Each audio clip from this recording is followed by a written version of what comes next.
5 ایسے گناہوں کے بارے میں آپ کو بتاؤں گا جس کی وجہ سے گھر سے برکتیں، رحمتیں، جو گھر میں جو رزق میں برکت ہو رہی تھی وہ رزق سے برکت اٹھ جاتی ہے۔ 5 ایسے گناہ، بڑے دھیان کے ساتھ سنیں، ویڈیو کو اسکپ نہ کریں، ویڈیو کو پورا دیکھیں گے تو انشاءاللہ الحمدللہ آپ کے سمجھ میں آ جائے گا۔ ایک ایک کر کے میں آپ کو بتانے والا ہوں۔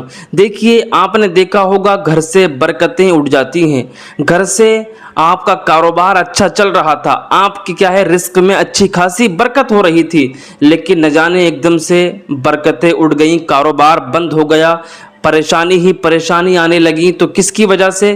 یہ کچھ گناہ ایسے ہوتے ہیں جس کی وجہ سے ہم مصیبتوں کے اندر پڑ جاتے ہیں، پریشانیاں ہمیں گھیر لیتی ہیں۔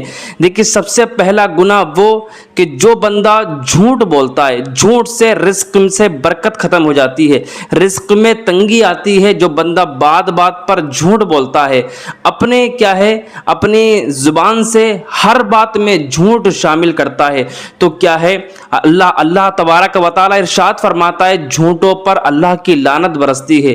جو بندہ جھوٹ بولتا ہے اس پر اللہ کی لعنت برستی ہے۔ تو پیارے اسلامی بھائیو، جھوٹ نہ بولا کریں، اس کی وجہ سے گھر سے برکتیں ختم ہو جاتی ہیں۔ جھوٹ بولنے سے ہمارے رزق سے برکت اٹھ جاتی ہے، تو جھوٹ نہ بولا کریں، ٹھیک ہے۔ یہ پہلا گناہ جو رزق کو کم کر دیتا ہے۔ اور دوسرا وہ گناہ جو ہمارے معاشرے کے اندر، ہماری عوام میں سود ہمارے اسلامی بھائی کھا رہے ہیں، ٹھیک ہے۔ یہ سود کا معاملہ بھی بہت چل رہا ہے، بیاج کا معاملہ بہت چل رہا ہے۔ جو بندہ سود کھاتا ہے، اس کے رزق سے بھی تنگی، اس کے رزق میں تنگی آ جاتی ہے۔ بظاہر اس کو ایسا لگتا ہے کہ رزق بڑھ رہا ہے، بظاہر اس کو ایسا لگتا ہے کہ ہمارے مال میں بڑھوتری ہو رہی ہے، ہمارے پاس مال زیادہ آ رہا ہے، لیکن اللہ کے نبی کی حدیث پاک ہے جو بندہ سود کھاتا ہے، بیاج کھاتا ہے، اس کے رزق میں تنگی آ جاتی ہے، اور اس کے مال سے برکتیں اٹھ جاتی ہیں، اس کے گھر سے برکتیں اٹھ جاتی ہیں۔ جو سود کھاتا ہے، اور قیامت کے دن بھی اس کا برا حشر ہوگا، جو سود کھانے والا بندہ ہوگا۔ دنیا کے اندر صرف دنیا کو لے کر دنیا کی ہوس میں زندگی گزار کر وہ جائے گا، اور صرف پیسے کے لالچ میں آ کر سود کھاتا ہوگا، تو اس کی دنیا بھی برباد ہوگی اور آخرت بھی برباد ہو جائے گی۔ پیارے اسلامی بھائیوں، جو سود کھاتے ہیں باز آ جائیے گا، اور اللہ کی طرف، اللہ کے راستے کی طرف، جو اللہ تبارک و تعالی نے قرآن میں فرمایا ہے، اس کی طرف آپ آ جائیے گا۔ تیسرا گناہ جو زنا کرتا ہے، زنا کرنے سے بھی گھر کی برکتیں اٹھ جاتی ہیں، اور رزق میں تنگی آ جاتی ہے، رزق میں کمی آتی ہے۔ جو بندہ ہمارے معاشرے کے اندر، ہمارے نوجوان بھائی زنا کے اندر ملوث ہوتے چلے جا رہے ہیں۔ زنا ایک ایسا کبیرہ گناہ ہے جس سے چہرے کی رنگت بھی ختم ہو جاتی ہے، اور جسم کمزور سے کمزور ہوتا چلا جاتا ہے۔ اور جو زنا کرنے والے ہیں، جب بندہ زنا کرتا ہے تو اس کا ایمان بھی اس کے سینے سے نکال لیا جاتا ہے۔ اللہ اکبر کبیرہ۔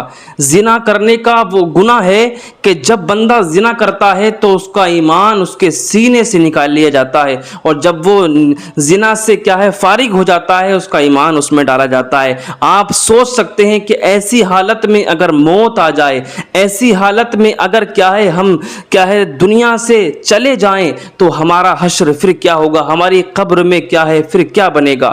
زنا کرنے والے کی یہ سزا ہے۔ پیارے اسلامی بھائیوں، زنا سے باز آ جائیے گا، اس سے گھر میں برکتیں اٹھ جاتی ہیں۔ اور چوتھا گناہ وہ ہے جو وعدہ خلافی کرتے ہیں، وعدہ تو کر لیتے ہیں، وعدے کو پھر پورا نہیں کرتے ہیں۔